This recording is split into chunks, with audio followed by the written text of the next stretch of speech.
The importance of racial equality and equity for all in creating a peaceful society. Hi there, my name's Kristyene Boreland. I'm on the advisory board to the BME Women's Network.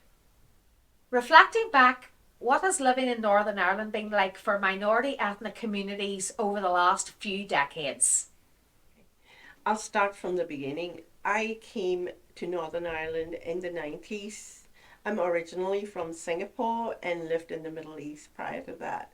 I didn't have much of a knowledge about Northern Ireland, and to me, I was always fascinated with the Irish mythology, especially, and all the stories that you hear. So coming to Northern Ireland has been exciting, interesting, and quite an adventure. So when I think about ethnic minorities, about the time I first came, it would be very far and few in between. I remember the first time I came, I was taking a bus actually, and one of the kids on the bus came up to me as I was going to, get down, and then came away and rubbed my hand and said, "Can I have some of that chocolate?" And then his parent just burst out laughing, and everyone thought that was really cute because that was really sweet. Then I realized later on actually that people were actually spending a fortune tanning themselves to get that color.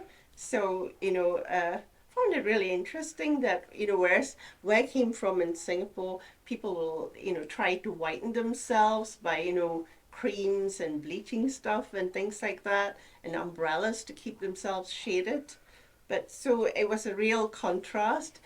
uh, what I found too is that it was later on after the Good Friday Agreement and then the Labour policies brought in expansion and more Europeans traveling into the country, and also people from far away like the Philippines and India coming in to fill up the NHS because that was very much needed.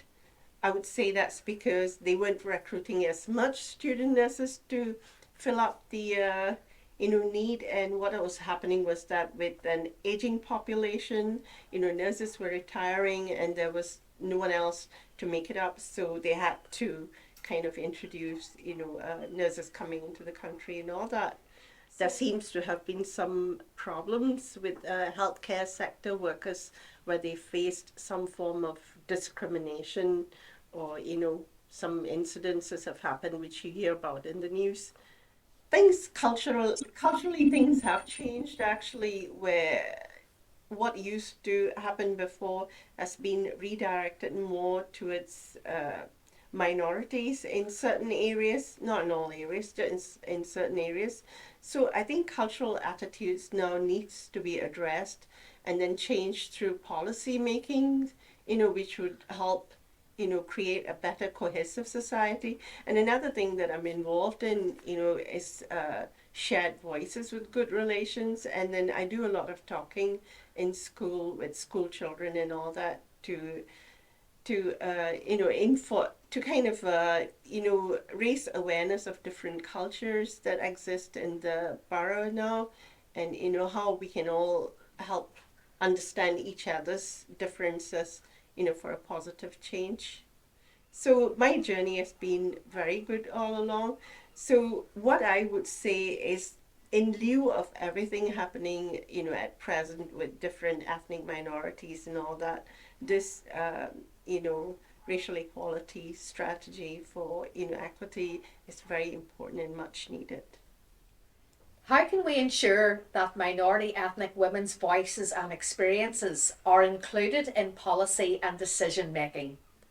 I think for this to work, you really need to address all the different ethnic minority groups and community groups, which means local groups as well in policy making, and get everyone, onto the round table, and have a discussion as to how best to implement it, and then cross reference experiences and things like that.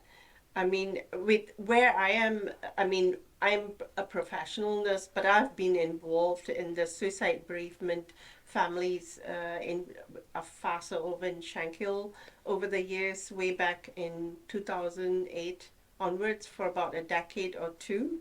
So it was interesting actually meeting all the different people over there, and unknowingly being, involved with all these groups. I've kind of adopted a lot of, aunts and uncles and, grannies and grandas who look out for me and all that, which keeps me safe. So I think it's very important, even as an ethnic minority person in the country, to get involved in all the different groups, because then you have a safe support system who will look out for you. But saying that, I've been involved also with the Kilkelly Women's Education Group, which has been wonderful. It was a great opportunity for me to further myself besides nursing into the field of paralegal law, gaining a diploma in that, and then going on to peace and reconciliation and gaining a diploma on that too. So in a way, it helps me in my other role as an Egyptian dancer, doing cultural stuff over here, and then cross community engagements and all that. And I can see the differences in a way. And then, it helps to unite societies and bring people together to appreciate another sort of ethnicity, knowing that people, are kind of puzzled by the fact that I come from Singapore. What do I have to do with the Mid-Eastern, culture? What do I have to do with the Egyptian culture? But all I do is just explain to them it's my lived experiences of all the different places that I've been to. It's shaped me up to who I am now and why I want to get involved with, in other things and all that. And basically, I'm also a human rights activist and animal rights activist too. So I would naturally feel that, it's justified, and where voices need to be heard, you can be a voice for them. Looking forward, what is needed next in terms of racial and gender equality? This is a work in progress and it has not been established yet. The civil servants and politicians need to really sit together and then, be informed by the cross references from the different communities and all that, and put a strategy in place which is strong enough to support everyone, and then have equity, a racial equality strategy and equity for all, and that has to be really highly addressed by the education system and the police, PSNI.